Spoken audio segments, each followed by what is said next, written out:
my mentor D. Watkins, he always said, if you're not telling your story, you're giving society the space to kill you.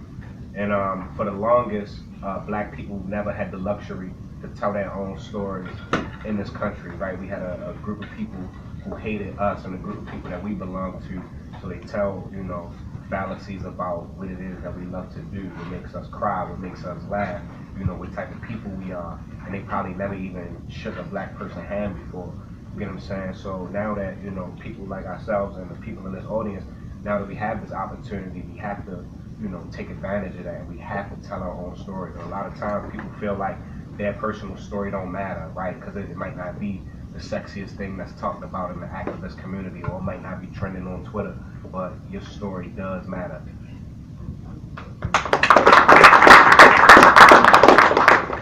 Speaking of personal stories, we all have personal stories, and I have 1,000 stories as to why this topic is being discussed this morning, but I'm just going to share one with you right now. I came from a community, like many of you, surrounded by people who look like me. However, due to schooling, I've always been around other people. One was my college, Hofstra University. I had a long conversation with this guy next door to me.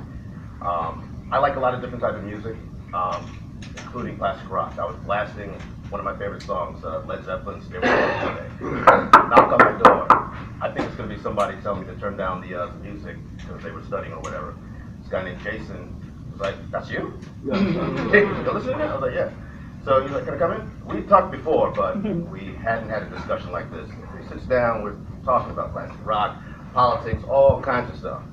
And then he said one of the realest things to me that I've ever heard, because I thought about this day when Jerome approached me with this topic. He goes, "No, I gotta tell you."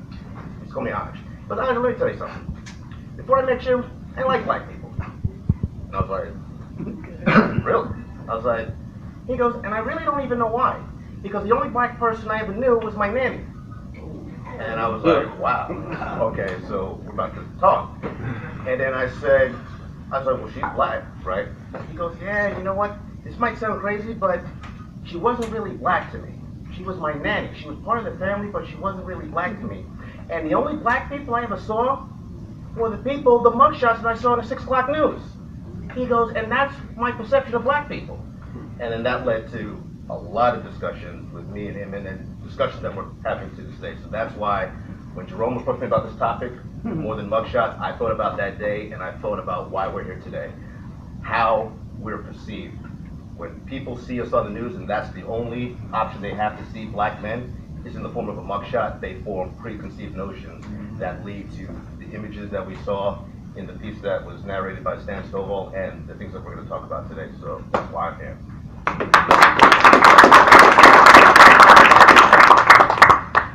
All right, so I think that the topic itself is important for a number of reasons, and especially in a space like the one that we're sitting in right now. You know, when you talk about narrative, as Kondwani alluded to a little bit earlier, it's really important that we acknowledge that from a very young age, a black man in this country, when he sees himself represented in media, in entertainment, you see it through a specific scope. And we internalize that in a whole lot of different ways, but it's not until you get to a certain age that you understand that we internalize that, but there are certain people in this country that only see that as the singular representation of black masculinity. So the only attributes they have to associate with people that look like me and talk like me and dress like me and walk like me is that of criminality. And when you dig into why that is, you know, one of the greatest quotes that I read in an amazing book was that in order for white dominance to be maintained, there has to be a permanent underclass. And in order for that to be maintained, the narrative has to be controlled in a specific way. And for decades and decades in this country, we've depended on media outlets that aren't a representation of us to represent us. We've listened to stories about our communities from people that didn't live there. And I think that now that we're at a time and a space where we're sitting in a room full of people that are either journalists or educators or community organizers and storytellers and artists of the life, we're finally in a time and a space where we're fighting for not just our personhood, but the ability to be seen as we are, with the understanding that those representations can only be maintained as being authentic if they're coming from us. So when he talked about the importance of sharing our stories, yeah, it's important that we share our stories, but it's also important that we control the narrative of our communities by holding those that are our storytellers accountable. And that accountability sometimes is going to fall on the news media. That accountability is sometimes going to fall on, the entertainment industry in some ways. But larger than anything, that accountability falls on us. It falls on us to hold people accountable to reducing our personhood and humanity to that of a mugshot, when those that don't look like us are afforded a whole lot more humanity in their storytelling process, no matter how egregious their crimes may have been. So, yeah, we can go on for a long time on that topic, but I just think that we have to look at the root of a thing before we start discussing the branches.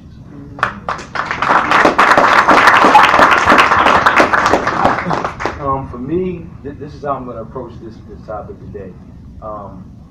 Two of my heroes are here today in this room, and they're two black men. My father and my grandfather are sitting on this side. The word mugshot does not even come to mind when I think about those two black men. I'm 28 years old. They've been present from day one, my entire life. They've been present in my life. Emphasis on being present. They're great fathers. They're great husbands. Successful in their careers. They're not lazy workers. They're not deadbeat fathers or absent, fathers.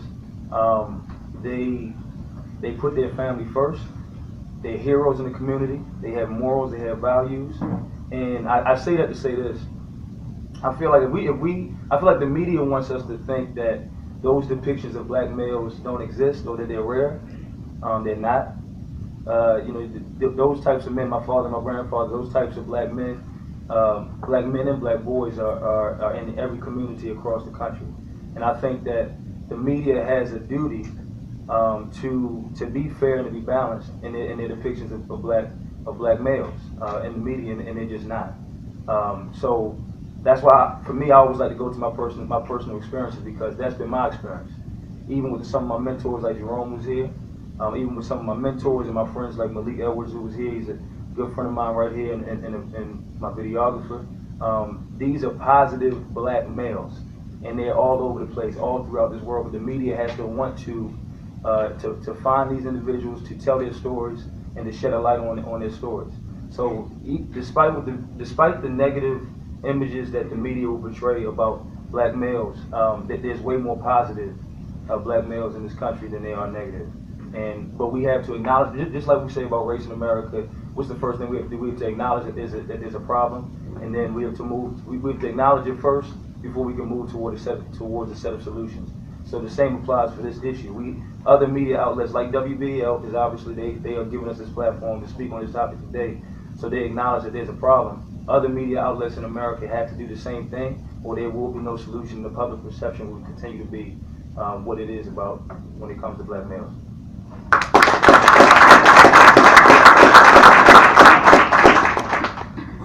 So from my perspective, in terms of like conversation around mugshots, it really prompts a political conversation to me around ownership and control and access. So the question of how we feel when we see mugshots on TV or in newspapers, to me, is like it's the wrong starting point, because to me, if the corporations or companies that are putting out the imagery are the ones doing it, then who are the people making the calls in the newsroom? Who are the people making those decisions that ultimately put those things up? I know for myself, as a person who runs a political organization, oftentimes my task in Baltimore is to figure out how to call out the white supremacist corporate institutions that proliferate racism and white supremacy. And so that, depending on who you're around and who you're talking to, some people will be like, yeah, and other days it's like, I'm talking a little too loud around the wrong people. Mm-hmm. And I know that I've experienced, particularly after the uprising, because I focus on policy, I would often find myself talking to black journalists where we would want to talk about a story a particular kind of way, we would want them to pitch it a certain kind of way, but they knew for the fact that their bosses or other people around them would not take it. They wouldn't take the angle we were trying to take with the story. And so I would be really frustrated with the journalists at first, but then I realized it wasn't their fault, or my frustration wasn't with them. It was the system and the organizations and the institutions that surround them that they're trying to navigate inside all the time. And so, to me, I think ultimately we got to figure out how to create more black institutions that run our media, that put out the images about black folks, because this is a conversation we've been having forever about black people. I mean, we can talk about super predators. You can go back. We talk about people who were enslaved Africans, who were incarcerated as vagrants, post enslavement, and all the news media coverage around white fear, black folks. Like, all this has existed for a while. But the question for me is, do we own and control the images that are put out in the public mainstream, and do we have the access to the means of production to get it in front of black people? And I think the answer to both of those questions is no. And how do we fix that?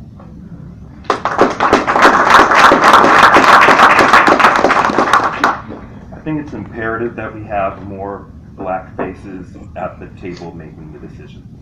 So that's why I chair our diversity committee at our paper. As a result of that, we have increased the number of black male reporters that we have at the paper within the last 3 months. We've just hired 2. That's a lot when you say that our entire organization is comprised of 90 people.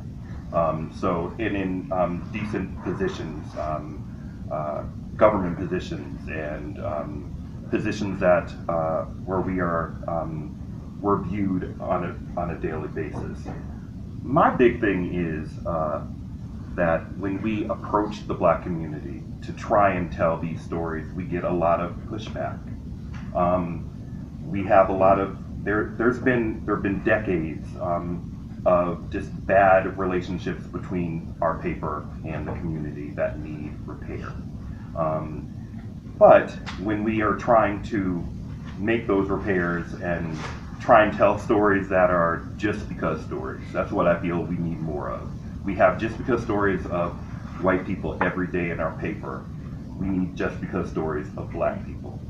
So when we as black journalists, or journalists in general, approach the community and we want to tell stories of even something as simple as obituaries, you'd be surprised at how few people come to us and, offer up obituaries, or when we reach out to get obituaries from the black community, we just don't get a response.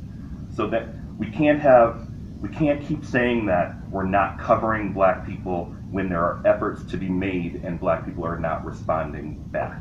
At a certain point, we have to have a better relationship. So I'll be leaving business cards for everybody.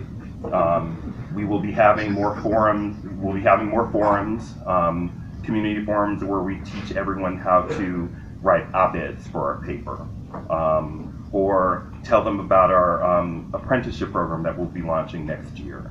We're here to help mend the relationship that we've ruined over the years. So I think I'll talk more during the question and answer period.